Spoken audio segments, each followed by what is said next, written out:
Olá, boa noite. Atrasei uns minutinhos aqui, mas já estou aqui para iniciarmos. O assunto hoje é sobre o Setembro Amarelo. Esse tema que muitas vezes não é comentado, não é falado, e de 2 anos para cá vem vindo uma mudança, e nesse olhar, né, sobre o suicídio, e minha eterna professora, minha eterna mestra, a Valéria Cordato, para estar falando um pouquinho desse tema com a gente. Boa noite, Valéria. Boa noite. Atrasei uns minutinhos do último atendimento e mas consegui chegar aqui. Deixa eu só arrumar aqui, que eu acho que tá meio escuro, né? Não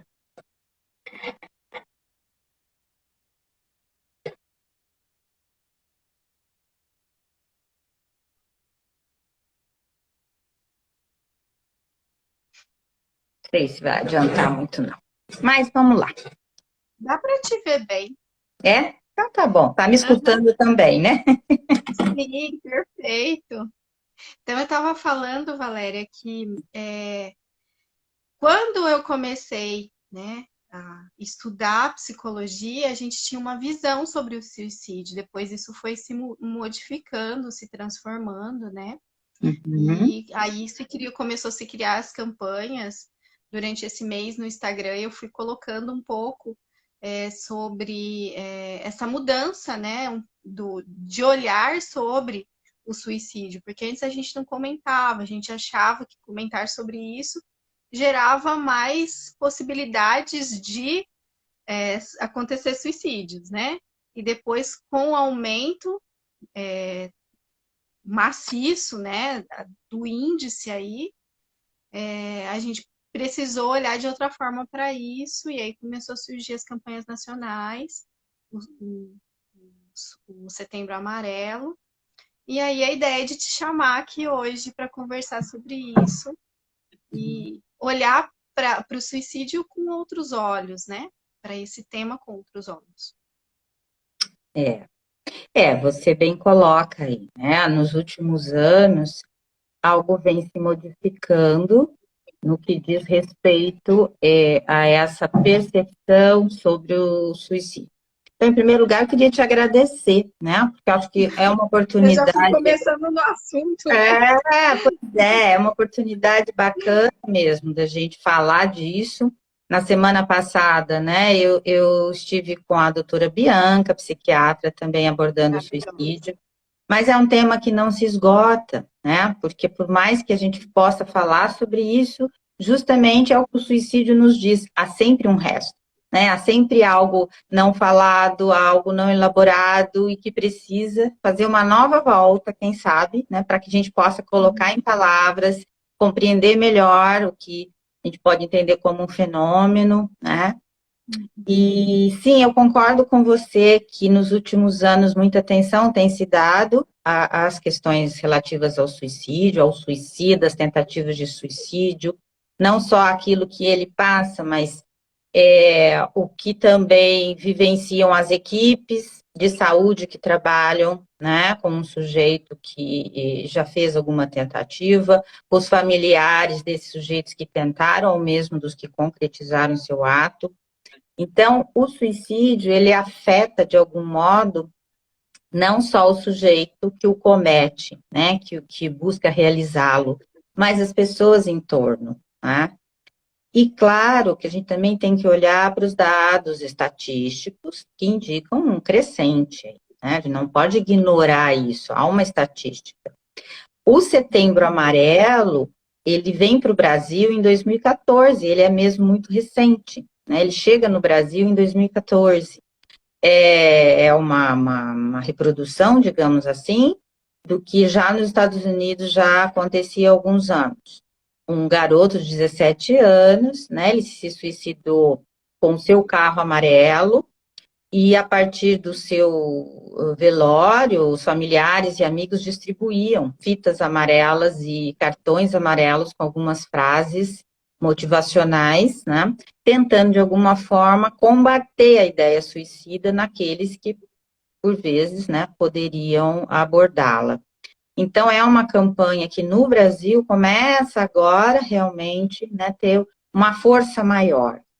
Nós, trabalhando na saúde pública, né, Vanessa, pudemos também, né, só se dar conta disso nesses últimos anos. Talvez nos últimos 5 anos, eu diria que realmente né, é uma campanha que a nível federal foi se desdobrando em campanhas estaduais e que cabe daí a cada município também fazer a sua campanha. Porque é um problema de saúde pública, não só no Brasil, mas para o mundo todo. Sim. Principalmente se a gente pensar que acomete uma grande maioria de jovens de 15 a 29 anos. Então, podemos dizer, né, que isso tem algo aí que a gente possa pensar em relação à própria adolescência, em relação ao próprio momento onde o sujeito teria que se desvencilhar, digamos assim, dos seus vínculos mais primários, mais primitivos, com a sua família de origem, e poder, né, alçar os seus voos, fazer a sua decolagem. Então, descolar desse antigo, dessa ascendência, e decolar, tá? Descolar e decolar, rumo às suas próprias escolhas, tanto no campo profissional, né, escolher os cursos ou a profissão que queira seguir, os seus gostos, e também no campo do amor e sexual, né?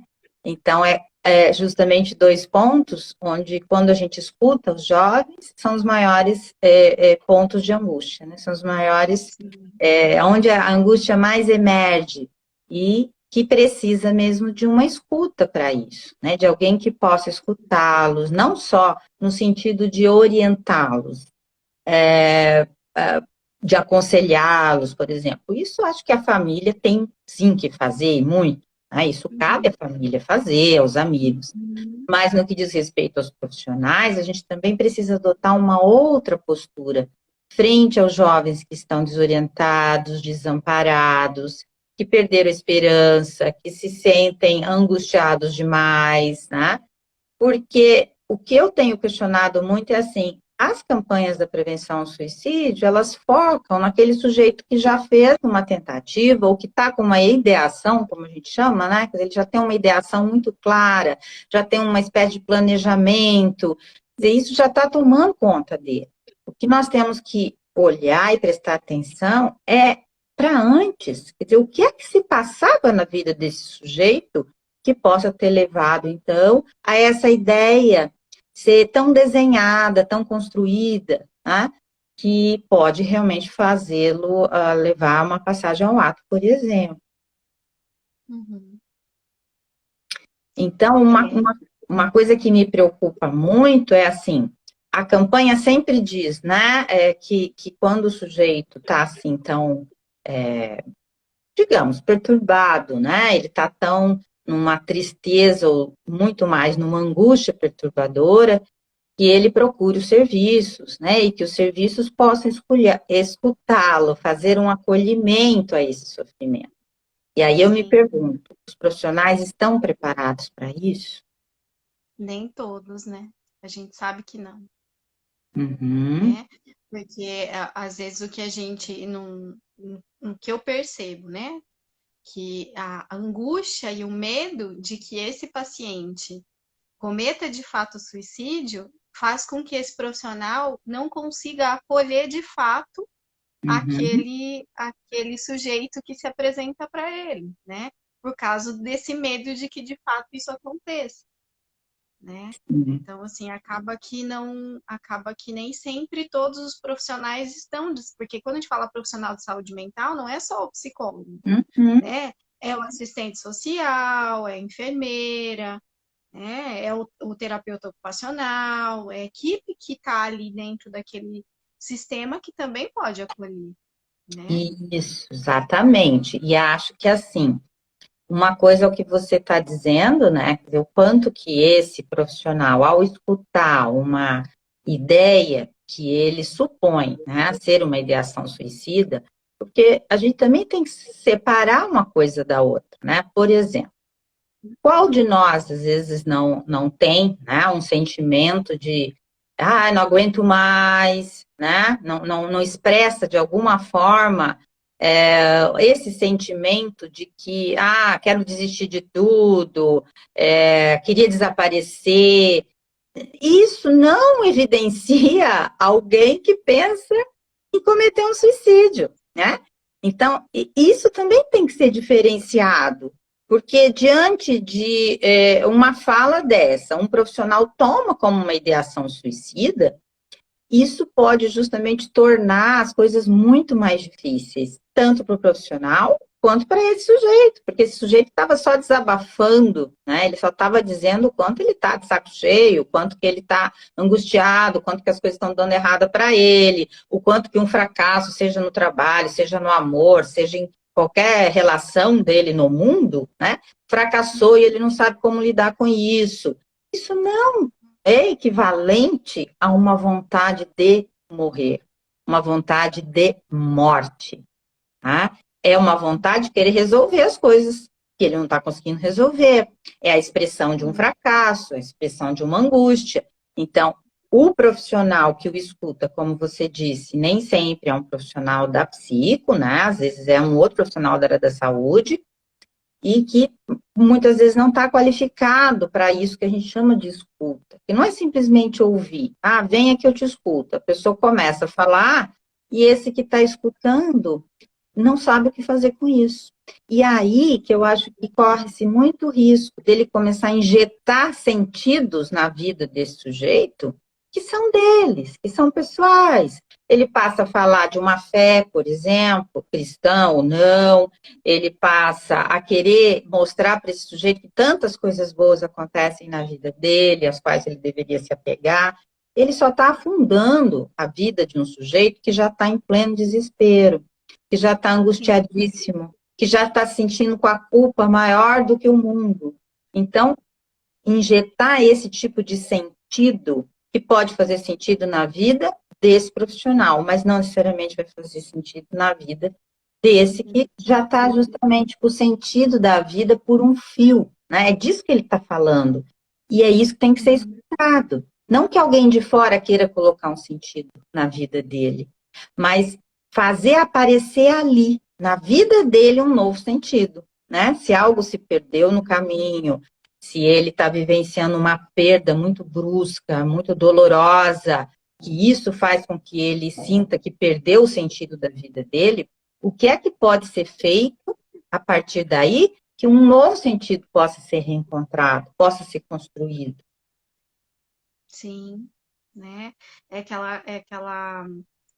Aquela pergunta, né, que eu sempre faço quando vem, o que de fato você quer que morra na sua vida, né? O que Uhum. de fato precisa morrer, né? Às vezes tem coisas na vida da gente que de fato precisam morrer, e como a gente não consegue dar nome para isso, isso vai virando uma angústia tão grande, né? Que aí as ideações suicidas vão aparecendo. E como você E, disse, isso é inerente a todos nós, né? Em uhum. algum momento da vida sentir isso. E aí aqueles que têm um ego um pouquinho menos organizado a angústia vai lá para cima, né? Isso. Eu vou até separei uma frase do Freud, porque afinal hoje, né? Hoje a gente merece É, fazer, a sim, gente tem que prestar homenagens, né? Hoje é 23 de exatamente. setembro, em 39, Freud faleceu, né? Deixou aí É, não só uma obra vastíssima, mas um pensamento que foi uma ruptura, né? Um pensamento que realmente mudou o mundo, tá? Então, tem algo que eu recortei aqui, que ele traz além do princípio do prazer, né? Que é um texto de 1920, um texto maravilhoso dele, e que é onde ele vai introduzir as questões da pulsão de morte, né? Então, ele diz assim: uhum, biologicamente, todo ser vivo, não importa quão intensamente a vida queime dentro dele, anseia pelo nirvana, pela cessação da febre chamada viver. O objetivo derradeiro da vida é a sua própria extinção. Seria possível que pudéssemos vencer a morte, não fosse por seu aliado dentro de nós. Nesse sentido, pode ser justificado dizer que toda morte é um suicídio disfarçado, né? Então, quando Freud nos traz a questão da pulsão de morte, é algo que também muitas pessoas têm dificuldade de entender e de aceitar, né? É um conceito mesmo duro. E muitos, inclusive, que seguiam Freud o abandonam, né? Os pós-freudianos, muitos que não concordam com essa visão de que há uma pulsão destrutiva dentro de cada um de nós, além da pulsão do amor, né? A pulsão de vida, quer dizer, a luta de Eros e Thanatos, enfim, né? E há algo que, então, há um movimento contrário a isso, em alguns que dizem seguir a psicanálise, mas que não adotam esse conceito. Eu coloco em dúvida se realmente é uma psicanálise, porque isso é um conceito muito fundamental na obra de Freud. Então, se a gente não puder acolher esse conceito, tudo bem, você pode seguir uma outra teoria, mas não é psicanálise, né? Com certeza. Então, quando Freud fala disso, ele está dizendo, não é que todos nós queremos morrer ou nos matar, mas há algo, né, que quer parar. Vamos falar de verdade, o que é viver, né? Que é essa pulsão, esse desejo que nunca para, que nunca cessa, que nos coloca em movimento, mas também nos traz muitos dissabores, muitas tristezas, muitos fracassos, muitas frustrações, porque lidar com a castração é todo dia, Toda hora. todo momento, desde que a gente se levanta já é uma castração. Queria dormir um pouquinho mais, não dá, né? Afinal, tem que levantar, vou trabalhar, vou cumprir com a minha rotina. Dentro dessa rotina, um monte de coisa chata que a gente tem que fazer. E há muitas perdas, como você disse, né? Quando há alguém dizendo sobre essa vontade de morrer, né? Há que se questionar do que ele está dizendo aí. Qual é a morte? O que precisa ser morto? Ou seja, o que precisa ser perdido? Né? Qual parte de mim eu preciso perder pelo caminho para alcançar algo Para novo? viver, né? Até para viver. É o tempo todo esse processo, né? Que parte minha morre para outra viver, né? Esse movimento que a psique vai fazendo, né? Isso. E esse movimento também nos leva a uma certa exaustão, uma certa fadiga, né? Quer dizer, mais uma vez tenho que perder algo, mais uma vez vou ter que começar do zero, como a gente muitas vezes escuta, né? Não sei por onde recomeçar. Quantas vezes a gente escuta isso? Claro, a nossa escuta é justamente para ajudar o sujeito a encontrar esse caminho, né? Mas não levar esse tipo de sentimento a algo perigoso, né? Então, assim, melhor não falar disso, porque isso pode despertar um desejo de suicídio. Veja, isso é equivocado. Então, esse tabu, como você dizia, que até há alguns anos, né, não se pode falar sobre suicídio, porque isso pode fazer a pessoa concretizar o ato. Não, não é isso. O que nós temos que cuidar é com os noticiários sobre suicídio. Isso sim, né? Porque as notícias que giram em torno disso, além de expor, né, a família, a própria pessoa que cometeu o ato, né, é uma exposição completamente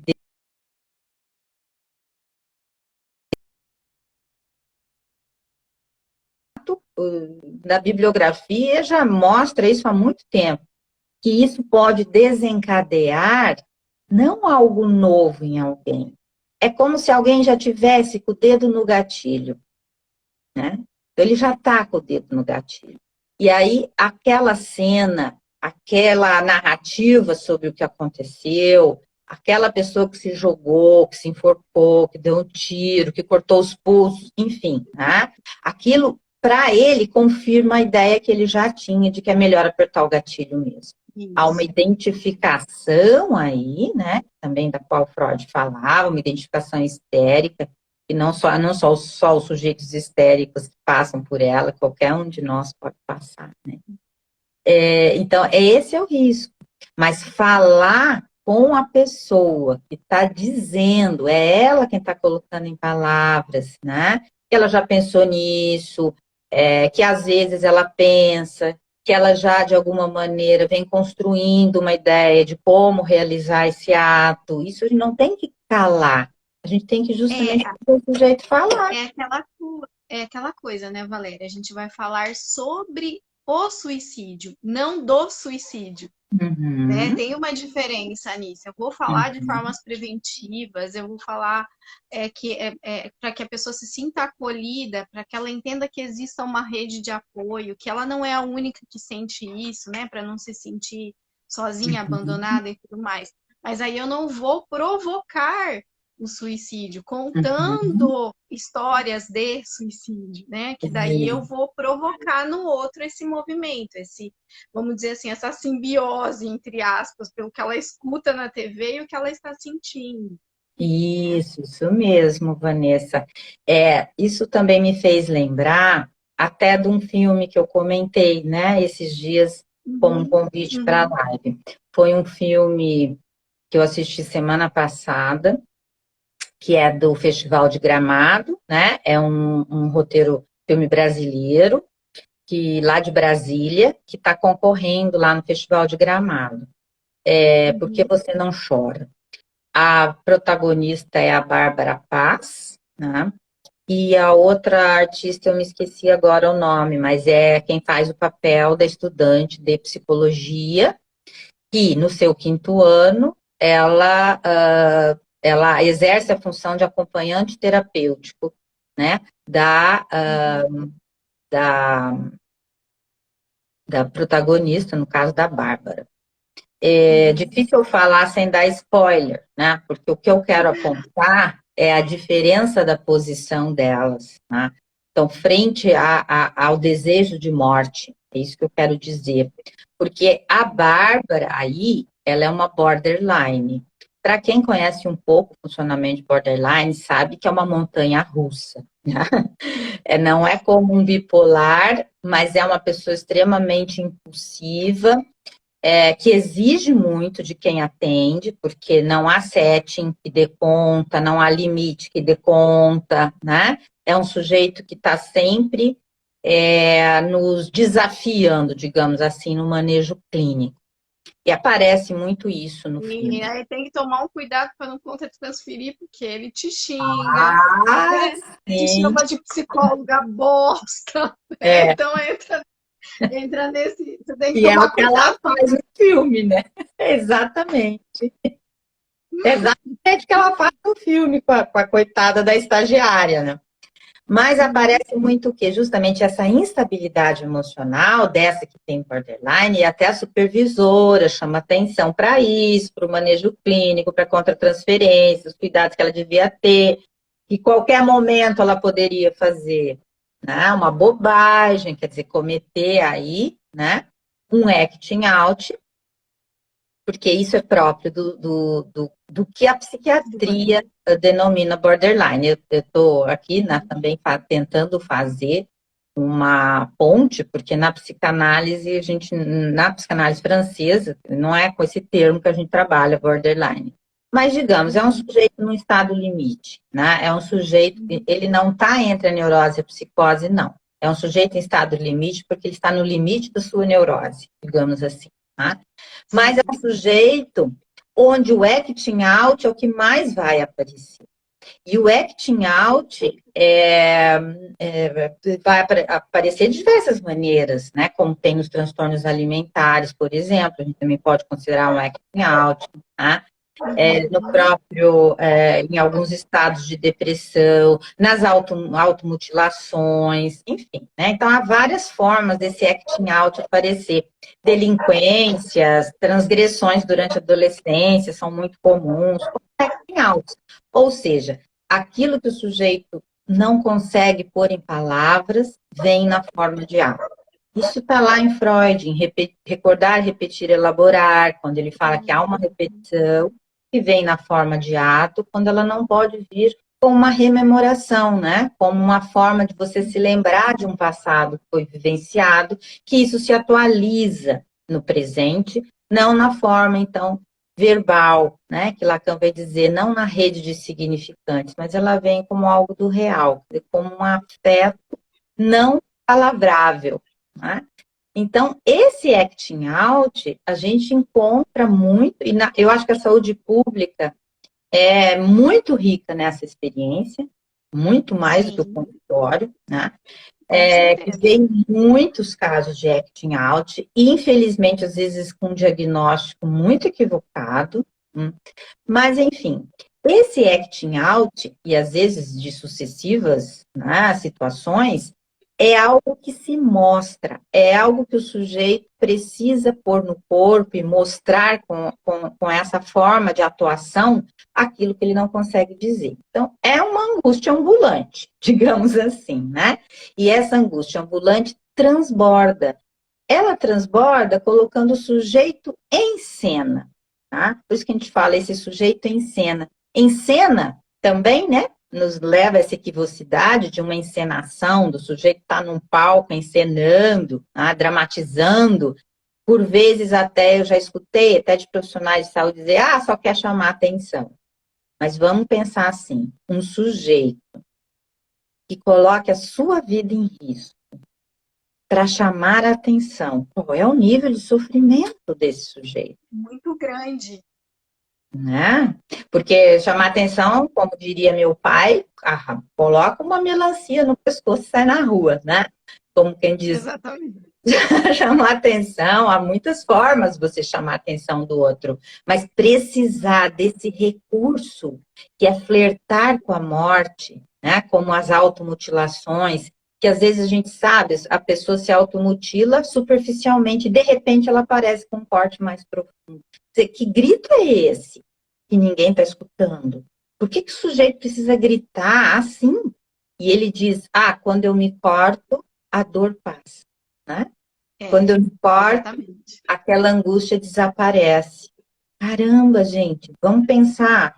O sujeito precisa desse recurso para se aliviar. Será que não tem Para um se outro sentir jeito? vivo, né? Para vir a pulsão de vida, né? Exatamente. Então, será que ele não pode colocar isso em palavra, ele não pode fazer disso uma arte, né? Ter um outro nível de expressão da vida, como você está dizendo, é um apelo à vida o que ele está fazendo, é um grito de socorro que ninguém está escutando, né? Nem ele não sabe, evidentemente. Então, esse acting out, que é muito comum nos transtornos mais borderline, impulsivos, né? Geralmente são dessa ordem, né? É um sujeito que ainda não consegue pôr em palavras o seu sofrimento. E às vezes ele acaba, sim, cometendo suicídio, até como diria um colega que trabalhou comigo, ele erra o cálculo, né? Quer dizer, era para tomar só 10, ele toma 20 dos comprimidinhos. Era para ele cortar superficial, ele acaba cortando um pouco mais fundo. E assim vai, né? Quer dizer, não é uma estratégia consciente, gente, por favor, né? A gente está falando aqui de algo muito poderoso que nos governa, que se chama inconsciente. Então, o sujeito Inconsciente. é governado, né, por esse pulsional, que vai dizer Lacan, não é nem do inconsciente, porque o inconsciente, ele se organiza na palavra, ele vem num sonho, ele vem num lapso, num ato falho, de alguma forma ele vai aparecer. Agora, isso que não está organizado pela palavra é desse inconsciente não representado, né? Que seria em Freud do campo do isso, do campo do id, né? Que para Lacan é o campo do real. Então, é algo que, né? Ele tem uma erupção desse real, como se fosse um vulcão que entra em erupção, e o sujeito, quando vê, ele já fez. Ele já se cortou, ele já bateu com o carro, ele já cometeu, né, algo de uma transgressão, enfim, um ato do qual ele, depois ele diz, mas não me dei conta do que eu estava fazendo. Tá? E é nesse momento que eu acho que a equipe tem que estar muito preparada para poder escutá-los nessa condição de que aí há um sujeito em sofrimento e que precisa colocar em palavras esse sofrimento. Isso é diferente, por isso que eu dizia do filme, Porque se a protagonista da Bárbara é a paciente que deveria ser, então, cuidada, né? Por ela sofrer desse transtorno, ela já passou por internações, ela tem uma série de problemas na vida familiar, com ex-esposo, com filho, com guarda de filhos, enfim, ela é toda problemática, né? Então, assim, poderia pensar, tem N motivos para ela estar em sofrimento. E até de pensar no suicídio. Mas aquela que deveria estar ali para cuidá-la, entra em contratransferência, né? E ela começa a revisitar a vida dela, que pouca vida tem a vida dela. O quanto a vida dela carece de sentido, o quanto a vida dela carece de funcional, de algo que a coloque como causa do desejo, que ela possa ir buscar. Então ela começa a ver assim, ela faz o curso porque faz, né? Então assim, não se relaciona com ninguém porque ela não gosta de ninguém, ninguém gosta dela. Mas isso não faz questão, não é algo assim, nossa, o que tem de errado comigo que eu não me relaciono com as pessoas? Não, para ela parece que isso está tão mortificado que ela já tem assim um roteirinho da vida, né? Vem de uma família pobre, vai estudar na capital, uma família que de alguma maneira sustenta isso, mas com a condição de que ela tem que cuidar da irmã. Enfim, quando ela se dá conta do esvaziamento de sentido que tem a vida dela e que ela toma a decisão, é disso que eu queria dizer, não tem como não fazer spoiler, porque, né, enquanto uma poderia fazer esses acting outs, a outra faz uma passagem ao ato sem dar nenhum sinal. Nenhum sinal. Entende? Então, aquela também é um mito dizer assim, quem fala muito que quer se matar, não se mata. Não, gente, isso não existe. Tem muita gente que fala e se mata, assim como tem os que nunca falaram nada e também se matam. Então, isso não é sinal, né, de que alguém vá ou não vá cometer o suicídio, né? Ela não deu nenhum sinal. E quantas vezes a gente escuta isso dos familiares? Né? Ele não deu sinal. Ela era feliz, ela nunca falava nada.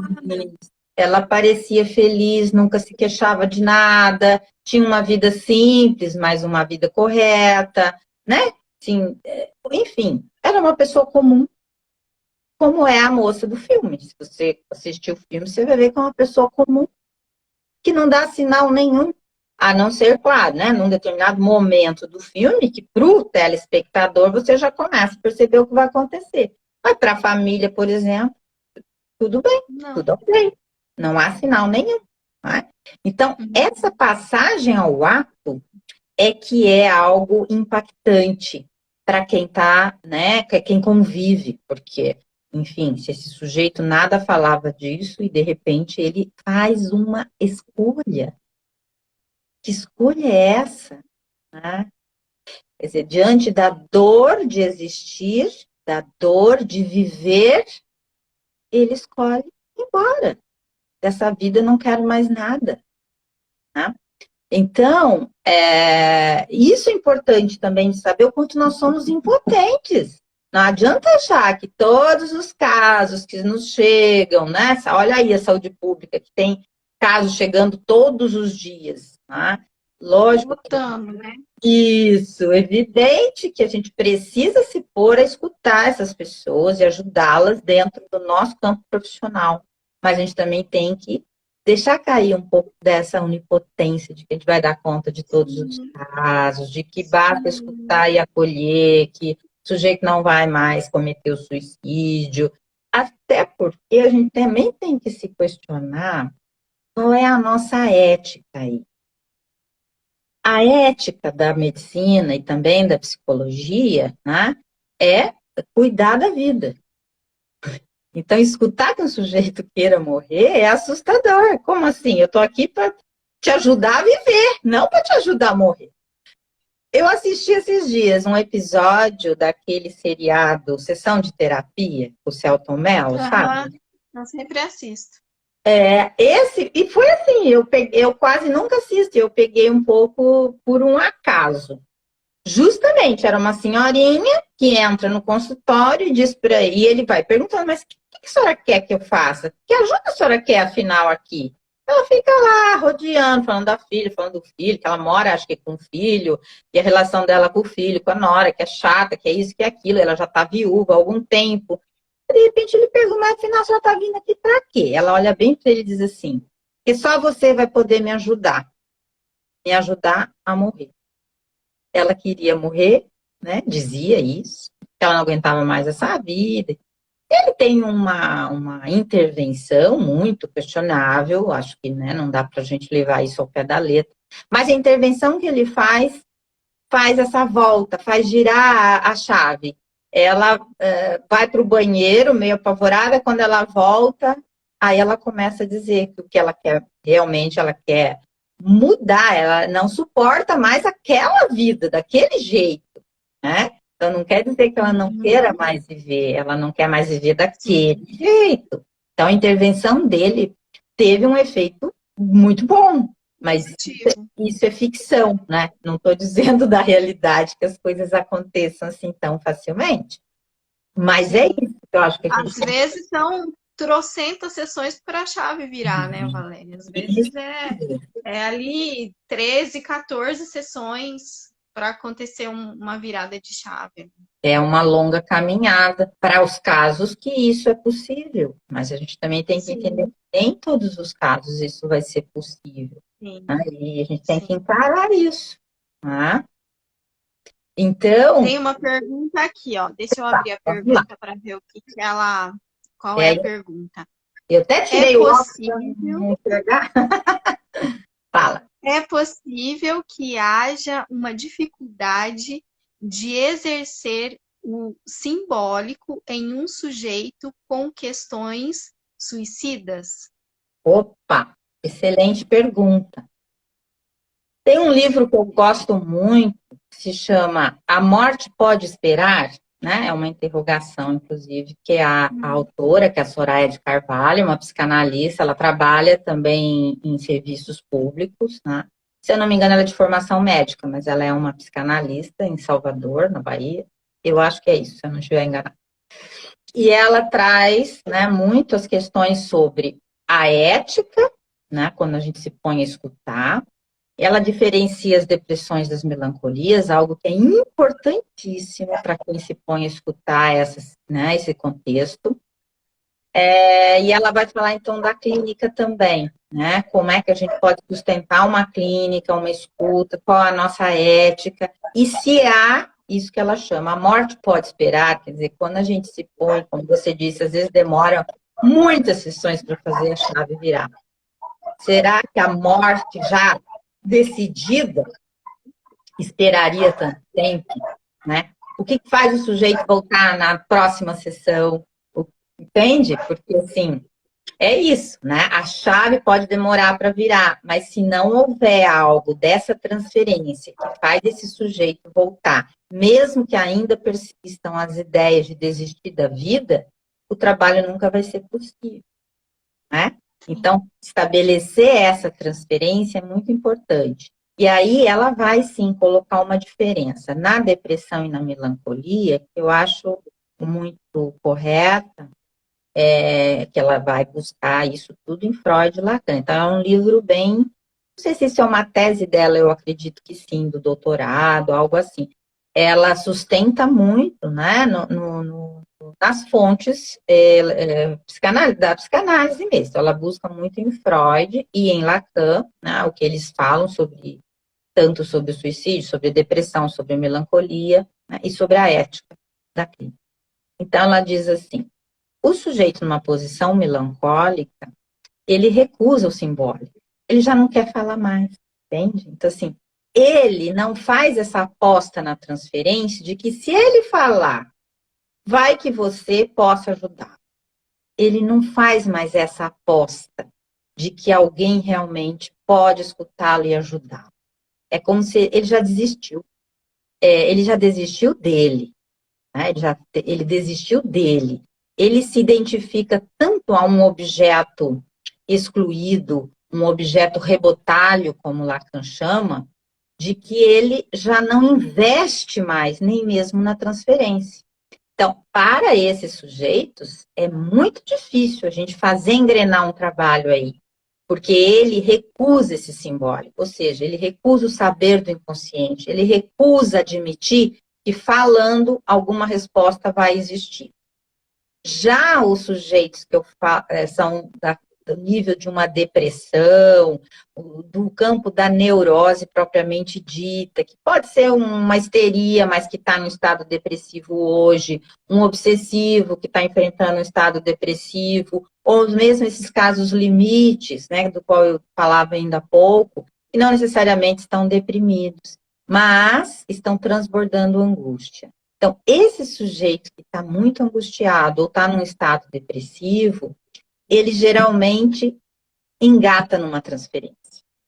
Mesmo com as dificuldades, como você mesmo apontou, né, Vanessa? Que às vezes ele vem só para jogar na tua cara que você não está ajudando ele em nada, que você é uma porcaria de psicólogo, que aquela equipe não ajuda em nada, que adianta eu ficar vindo aqui toda semana, falta muitas vezes, por isso também o serviço público tem uma dificuldade, né? Porque às vezes tem aquelas regras muito rígidas, faltou 2 vezes, coloca outro no lugar, e esse aí perdeu o bonde. Gente, perdeu o bonde, mas justamente esse não podia perder. Né? Às vezes a gente tem que quebrar a regra. Tem muito cuidado com isso. Não é? Às vezes tem que dizer para a equipe, olha, tem essa regra, mas eu vou transgredir, porque não é porque esse paciente ele falta que ele não criou um vínculo com você. Isso. Às vezes a falta dele também significa um vínculo. Fala e a gente tem que tomar muito cuidado. Isso mesmo, a falta dele também fala do vínculo, também fala da transferência, também fala da relação amor e ódio que ele transfere nessa relação, né? Da qual ele vai ter que falar, justamente para ele poder transpor isso, que é do ego, que é do narcisismo, tá? Para ele poder fazer uma costura aí, ele vai precisar vir e falar, e às vezes ele precisa faltar, ele não suporta escutar as verdades que ele vem escutar ali. Não é a verdade às que vezes nós... ele não suporta escutar ele, né? Escutar ele mesmo, né? Exato, então, as verdades que ele mesmo diz. Né? Então, não é o que nós dizemos a ele, mas isso que você diz. Que ele se escute dizendo sobre si mesmo. Né? E podendo se deparar com a sua própria verdade. Então, às vezes ele precisa faltar. E às vezes a gente precisa, inclusive, aumentar as sessões, não é? Então, e às vezes o serviço público é muito engessado para isso. Você não pode atender mais de uma vez por semana, e se o paciente faltar 2 ou 3 vezes, já está cancelado o atendimento dele. Gente, nós estamos falando de sujeito, e cada um é um. A instituição precisa de uma certa... É interessante, né, Valéria? Porque o paciente, ele dá sinais. Tem paciente, por exemplo, que a sessão dele é uma vez por semana. Mas aí, ele aparece lá no serviço, assim, tipo, meu remédio não tá legal, tem alguma coisa que não tá errada, não tá certa, né?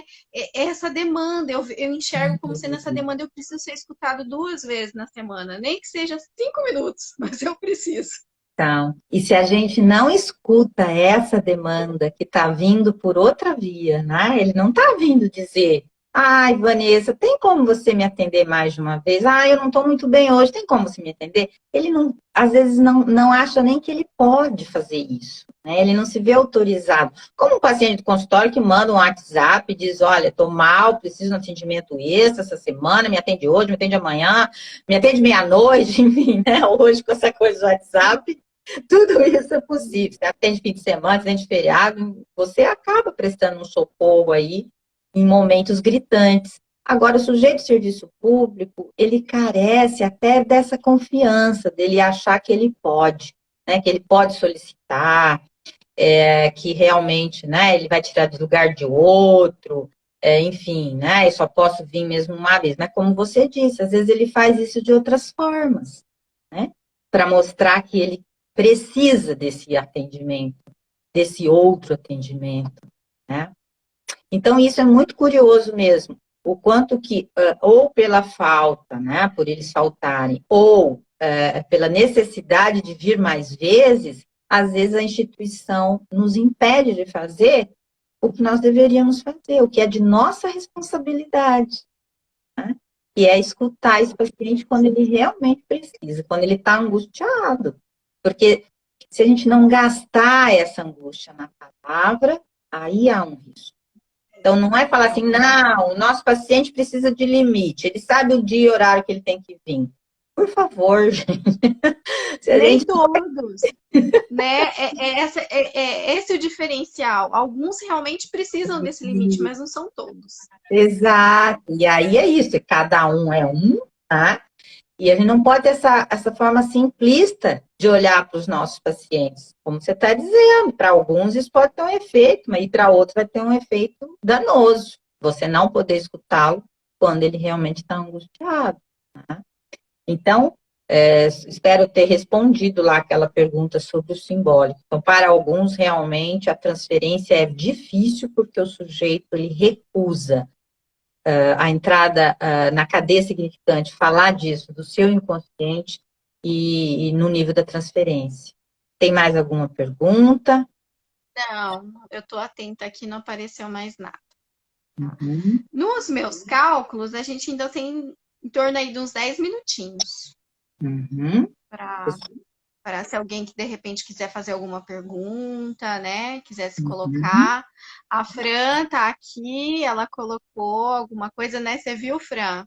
A Fran, que fez, que estudou junto comigo, né? Então, Uhum. assim, é o quanto que é gostoso, né? A gente olha assim agora, a gente vê o quanto a gente foi privilegiada.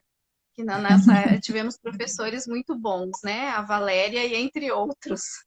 Sim, que bom. Agradeço a Fran. Volta e meia a gente troca mesmo algumas mensagens, né? Ela está um pouquinho mais longe, e sei que ela sente falta aí desse espaço, Sempre. né? Para discutir o trabalho e tudo mais. Mas que bom que ela está aí, né? Então, deixa eu ver o que mais que eu gostaria de frisar.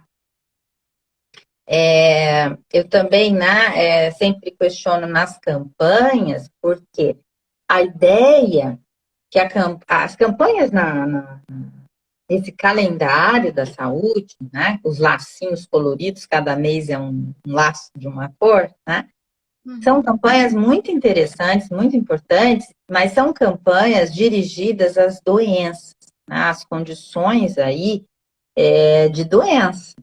E o suicídio? O suicídio não é uma doença, pelo menos até agora. Eu fiquei um pouco preocupada que a Bianca nos contou que o DSM já está estudando uma forma de encaixar o suicídio como doença.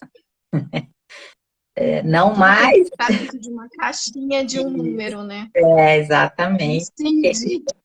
Isso também está a serviço de uma indústria farmacêutica, que a gente sabe, né? Mas, Uhum. então, a gente tem que também pensar nisso, o suicídio, diferente dessas outras todas as condições, né? Vamos falar do câncer de mama em outubro, do câncer de próstata em novembro, né? Fala do autismo, se eu não me engano, abril. Tem, né, várias situações aí que vêm sendo colocadas em pauta pela saúde pública, que são condições patológicas de uma doença, né? E que aí, assim, como que você previne uma doença? Então, tem certas condições que você pode cuidar como uma prevenção. Agora, no que diz respeito ao suicídio, não sendo uma doença, você pode prevenir, né? Então, volta a uma questão que eu já falei antes. As campanhas se voltam muito às pessoas que já estão com o gatilho na mão, né? E não pensando numa prevenção. O que a gente pode pensar, então, em relação a essas gerações aí, né? Aos adolescentes, aos jovens? Por que eles se sentem tão desamparados? De onde vem isso? Tão angustiados? Com tanta dificuldade em tomar as decisões, que são as decisões mais relevantes de uma vida, né? Que é escolher o campo do amor e o campo do trabalho. Isso. E, como diria o Philippe Julian, que é um psicanalista francês que eu gosto muito, ele diz: a lei abandonarás pai e mãe. Né? Abandonarás pai e mãe nesse sentido de que você tem que sair do ninho para poder voar. Não adianta você... E hoje a gente vê nessas adolescências tardias, o sujeito vive com os pais até muito tarde, ou às vezes até se junta com alguém, mas leva para casa do pai, da mãe, enfim. Né? Quando é que vai criar uma certa independência e uma autonomia? Né? E ao mesmo tempo, a adolescência não é escutada, não é Uhum. validada, né? É A fala do adolescente não é validada, é uma fala que é desconsiderada, né? Assim, Uhum. totalmente. Ah, isso é coisa de adolescente, né? E Uhum. tem um peso muito grande sobre a adolescência, né? Essa coisa de que eu tenho que escolher a minha profissão até os 20 anos, né? E o que a gente sabe da vida até os 20 anos, né? Sim, Então, então, é uma exigência que se faz ao adolescente. O adolescente está sempre nessa posição, ele não é mais criança, mas ele ainda não é um adulto. Portanto, é isso que você disse. Ele é um não ser, né? Porque ele não é criança, ele não é adulto. Então, ele é o quê? Ele está na passagem, né? Ele está nessa ponte, nessa travessia. E aí, muitas vezes, como você disse, ele não é escutado, não é validado o que ele diz. É coisa de adolescente, então não leve a sério. Hoje ele pensa assim, amanhã ele está pensando diferente. Bom, que bom que hoje ele pensa de um jeito e amanhã ele pode pensar de outro. Né? Ele pode escutar, ele pode criar argumentos, ele pode ler, ele pode, de alguma maneira, fazer o pensamento funcionar. E o que a gente está percebendo na adolescência hoje é que o simbólico é uma carência de simbolização. E isso é, eu acho que é o mais sério que a gente está enfrentando. A carência sim, das referências simbólicas. Então, o sujeito fica muito mais preso às suas referências egóicas, né? Às suas referências imaginárias, né? Ao seu narcisismo. Então, ele está muito preso nesse umbigo. tem Por causa... perguntas aqui. Vou Vamos lá. abrir aqui as perguntas, porque tem várias. Então, fala lá. É, podemos pensar nas condições sociais precárias que o Estado oferece à população como forma de risco? Eu acho que essa relação entre o sujeito e o social, ela nunca pode se perder de vista, né? Freud já trazia essa relação, né? Nós nos constituímos no social e o social nos constitui. Então, esse discurso social permeia as nossas relações com o grande outro, né? Com esses que fazem aí a função de grande outro, do outro primordial, papai, mamãe, vovó, vovô, tio, titia, né? Enfim, esses grandes outros na nossa história também estavam sob de alguma maneira, né, sobre essa legislação aí, essa lei que vem sendo transmitida, né, de geração em geração. Então, o discurso social dominante também nos atravessa. Então, quando a pergunta vem, né, o Estado, essas condições precárias de uma sociedade, eu acho que ela está envolvida na questão que a gente está discutindo, mas não de uma forma direta. Né? Porque a gente também Sim, tem que levar em consideração que em países como a Suécia, que tem um altíssimo índice de desenvolvimento, ou mesmo o Japão, tem alto índice de suicídio. Então, suicídio, não exato. pode fazer a relação direta, mas é evidente que as condições em que uma faixa de pobreza da nossa sociedade brasileira vive, ela impossibilita que as relações afetivas sejam relações saudáveis. São relações deterioradas, onde cada um não sabe qual é o seu lugar, por exemplo, né? Onde as relações de amor e ódio são extremamente vivenciadas sem qualquer limite. Então, sim, indiretamente, eu digo sim. E também a gente tem que pensar que esse discurso capitalista selvagem que a gente vive exclui os deprimidos. Quer dizer, quem está deprimido, quem está mais lento, quem está mais tristezinho, angustiado, não tem lugar. Ele é logo dispensado do trabalho, né? Se ele sai numa licença, por exemplo, por problemas de saúde, porque ele está em depressão, quando ele voltar, ele vai ser, com certeza, ele vai sofrer algum tipo de perjúrio. Então, sim, Sim. eu acho que de uma forma indireta essas questões se relacionam. Também penso assim. Tem uma outra pergunta aqui, na verdade é um convite, se poderia participar de uma reunião para falar sobre este tema. Comigo, se que depois entrar em contato pelo próprio Instagram, a gente pode conversar sim, tá? Deixa eu ver, tem um É, monte aqui. a gente sempre avalia também, né, como acolher cada um desses convites, e acho que sim, Sim, eu posso sim, receber o convite e avaliar a possibilidade. sim. Você acredita que isso possa dificultar que o sujeito seja ouvido? Que isso, o que será? Por que será? Deixa eu ver se tem alguma outra pergunta aqui. O adolescente é visto como alguém inserido dentro de uma fase, como se fosse algo que irá passar. Sim, é verdade, É, né? Essa vivência que é extremamente sofrida e angustiante, né? Ela não é validada, como disse a Vanessa, né? É como se fosse uma fase que vai passar. Sim, ela vai passar, mas dependerá muito de como ele vai vivenciar isso para que o mundo adulto para ele seja possível. Porque a é, adolescência é uma fase seríssima. sim. Na melancolia, como na dificuldade em lidar com recursos simbólicos, Ah, como podemos manejar isso?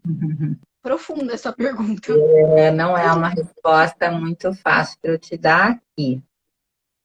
Mas Isso. eu te diria Até que pelo tempo que a gente tem, que eu acho que é, ali a gente deve estar ali perto de, acredito que uns terminando, 3 minutos para terminar. então, eu só vou resumir para não deixar ele sem resposta, né? Mas Sem sim, resposta. é um manejo muito difícil, tá? E que a gente não pode adiantar um pouco, digamos assim, o que uma psicanálise propõe, que é colocar o sujeito diretamente, frente a frente com o que ele deseja e com o seu gozo. Nesse caso, a gente tem que fazer um caminho um pouquinho diferente antes, que é trabalhar a demanda.